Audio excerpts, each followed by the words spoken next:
So the first... I swear to God, I can never film a YouTube video without a police siren coming through. This is a thing about living in London. Okay.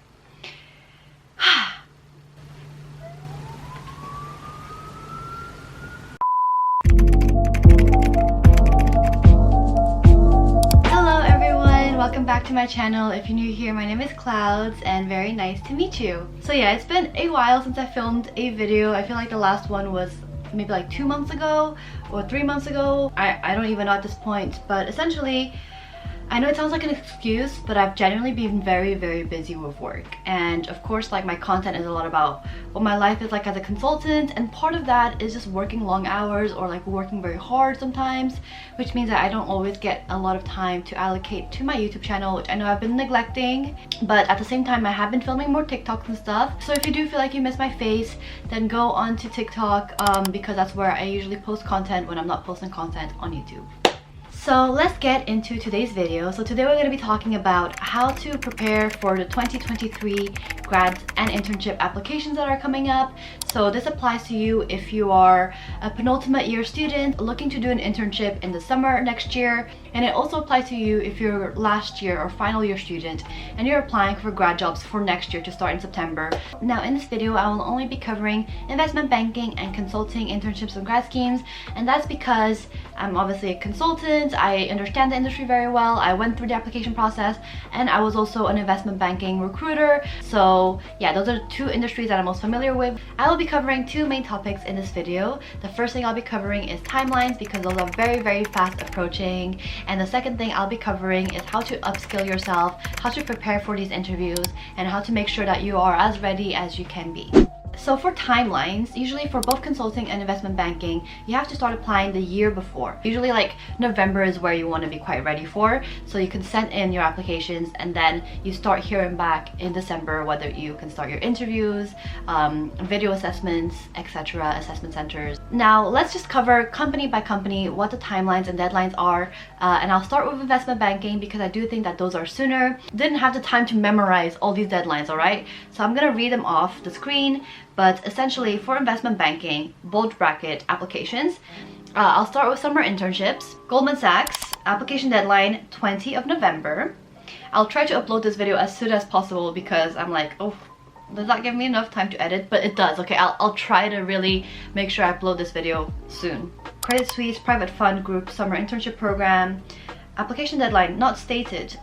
It might be a rolling deadline. So if it's a rolling deadline, that means that they start assessing the CVs as they come in, which means that you have an advantage applying like as soon as possible, because what it means is once they review enough CVs and enough spots are filled, it becomes more and more rigorous at the end of the process because they only have like a limited amount of spots left to allocate. So when it comes to rolling deadlines, you have to really make sure that you apply as soon as possible, because that's the advantage. But when there's like a set fixed deadline and all CVs get reviewed at the same time once that deadline is closed, then it doesn't really matter whether you send in your CV earlier or later, as long as you submit it before the deadline. Summer internship for UBS, applications typically accepted throughout September to December. For Blackstone Private Equity Infrastructure Partner Summer Analyst Program, application deadline is 25th of November 2022. For Blackstone Real Estate Capital Markets Summer Analyst Program, and same deadline for Blackstone Private Wealth Solutions, Blackstone Real Estate Acquisitions, okay, for all of Blackstone it's the 25th of November. So if you want to get into private equity,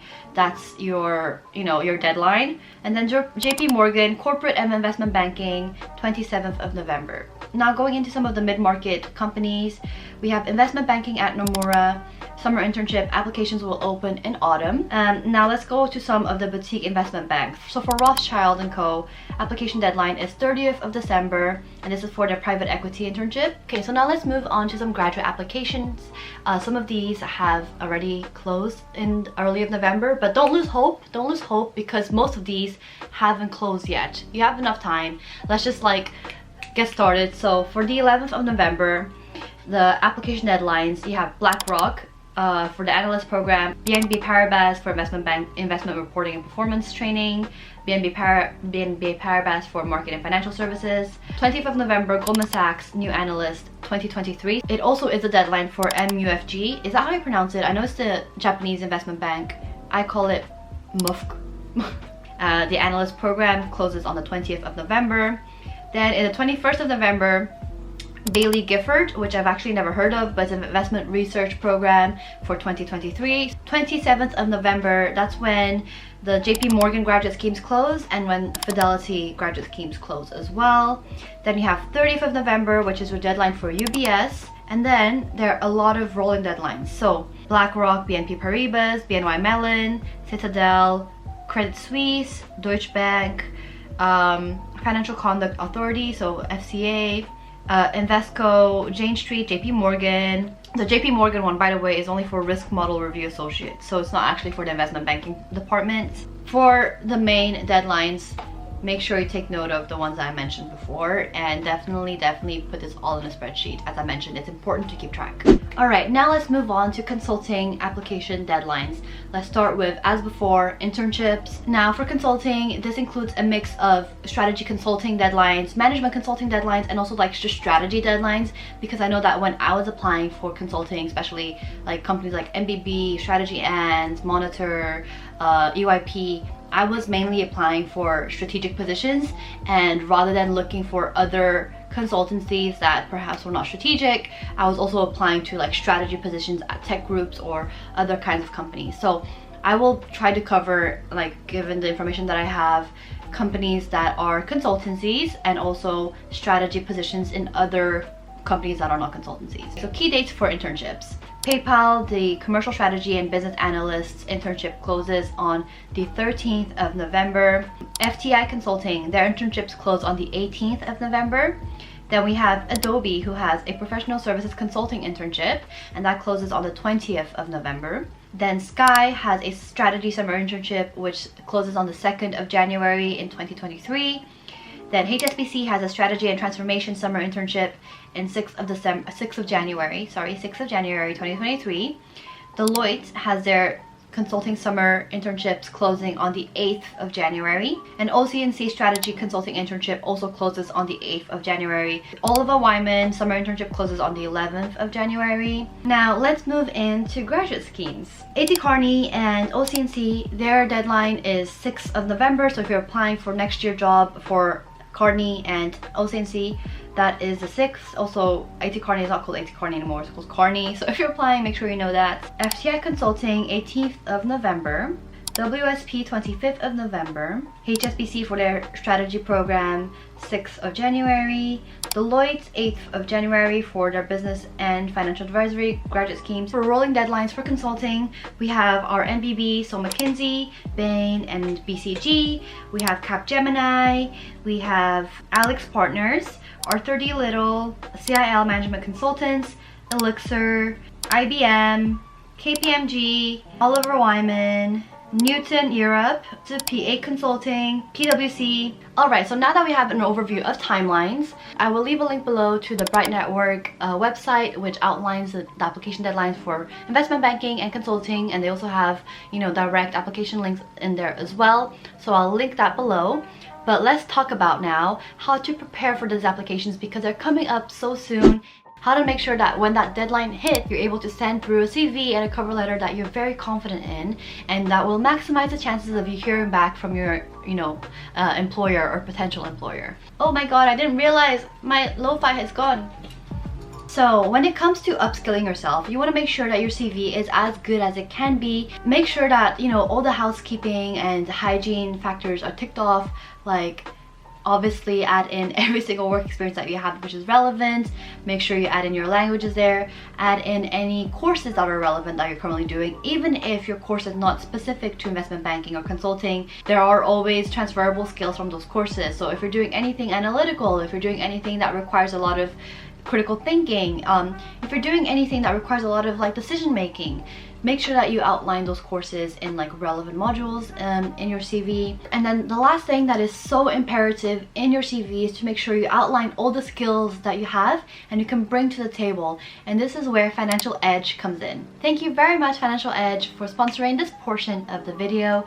Now, Financial Edge is a very established training provider, and they do in-house training for the 4 largest investment banks in the world. So they're very much Wall Street approved. Now, apart from doing in-house training at investment banks and large financial institutions, Financial Edge also offers online courses for people like you and me who just want to upskill ourselves, or students who are, you know, between the age of 18 to 24 who are looking into getting into investment banking or consulting, or perhaps some other adjacent industries as well, because they have quite a large plethora of different courses that you can choose from. So they have a really large catalog. Now, this is why I'm mentioning this, because a lot of the time students who are applying for investment banking and consulting barely have any skills to begin with. Like, you're going into investment banking trying to get skills, right? Or you're trying to get into consulting to build up your CV to begin with. So like, what can you really bring to the table?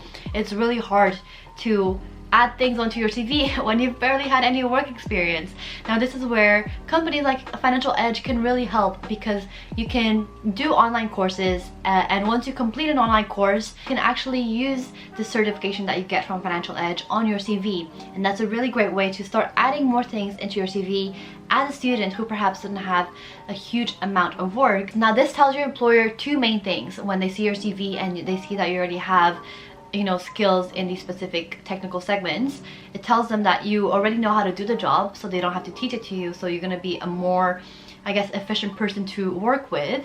And secondly, it tells them that you have, you know, a lot of proactivity and you are a self-starter and you have a lot of initiative to go out and learn these things for yourself before you even start a job. So it gives a really great first impression. So they have so many different courses that you can pick from, and topics that you can choose from. So things like financial valuation, financial analysis, modeling, project finance, mergers and acquisitions, markets, all those things that you can start to learn more about, specifically if you're going to investment banking. So Financial Edge also has their micro degrees, and they currently offer 6 micro degree programs available for purchase. So the 6 ones that are available on their website are the investment banker, the private equity associate, the asset manager, the project financier, the trader, the fig banker, and the business toolkit. Now, with all of that being said, if you're interested in Financial Edge, then I will leave a link down below for them, and you can also use the code CLOUDS25 for 25% off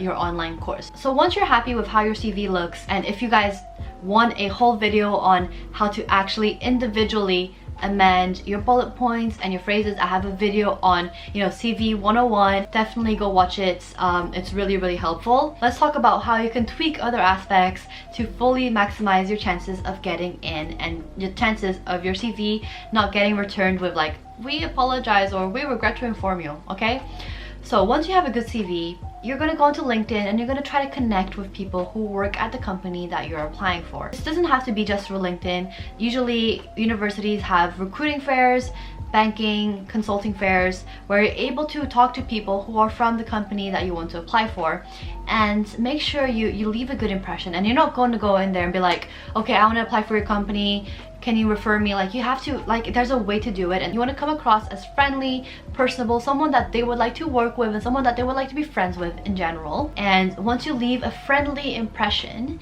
ask for their name. They should have like a name tag on them, or essentially you should have their name from, you know, just saying hello at first and introducing yourself, and then ask them, "Is it okay if I mention you in my cover letter? Or is it okay if I reach out later on for more questions? Or is it okay if we grab a coffee chat next time?" So essentially just building a bridge between you and them so that you're able to name drop them in a cover letter. And this sounds really bad because it sounds super transactional and like, oh, you're going through all of this just to name drop them. Essentially, you don't want it to just be a name drop. You want them to be a valuable connection who you can talk to, but also just holistically, you want to have a good network of people who you're able to get advice from and help, and vice versa as well. But essentially, once you have someone that you're confident that, you know, is happy to vouch for you and won't be like, I didn't talk to that person when the recruiter asks, then you can feel free to write that on your cover letter. Be like, "Oh, I met your company at this specific fair, this specific event, and I spoke to XYZ person who gave me great insights about the culture at XYZ company, who, you know, really attracted my interest, or who really enthused me to apply to this company, something like that. And just making sure that you have more links to the company you're applying for, because when recruiters are going for these CVs and these cover letters, they want to make sure that you are actually motivated to apply to this company. They want to feel like you applying to them because you're actually passionate about them, rather than just applying to them as a security blanket and not knowing anything about the company. I hope that's enough for you to just, you know, go ahead and start preparing for applications in 2023. Again, it starts now. Essentially, November is where, you know, the clock is really ticking. If you don't have one already, start with an application tracker. Start with like a basic CV and a basic cover letter, and then try to, you know, where required, adjust your CV and adjust your cover letter to the employer that you're applying for. Now, I hope that was a useful video. I hope that wasn't like a stressful one. It might be a bit of a stressful video to watch, but at least I hope it ignites a fire under your butt and that gets you started. But essentially, this is only really relevant if you really are looking to apply for grad schemes in 2023, or if you're a penultimate year student and you're looking for a summer internship to start next year. If you are in those positions, then this is important. If you or not, then it's fine. Like, it's completely fine. This whole video is a caveat, let me just say, to the fact that you don't have to be applying for internships and grad schemes. Like, you can wait, and you don't have to like get an offer before you graduate. You can just graduate and then start looking. That's okay. I always feel like I need to make a disclaimer. You don't have to, okay? I don't want to like comply to these like standards of like you have to do XYZ to be successful because that's the only way to do it. No, like there's just so many other paths, and I want to make that clear. And if this path is not your path, that's completely fine. Like, I did a master's in between. I gave myself some, you know, extra months to think about what I wanted to do, and that might be an option for you, okay? But I'm just saying, if you already have a plan and if you already knew that you wanted to apply for internships and grad schemes, then this is your video. If this video was super helpful to you, then please give me a big like and subscribe to my channel. That helps me out so much, and it does really go a long way. So yeah, thank you very much everyone who has subscribed, and I'll be making more videos soon. That is it for now, and I'll see you guys in the next one. Bye bye.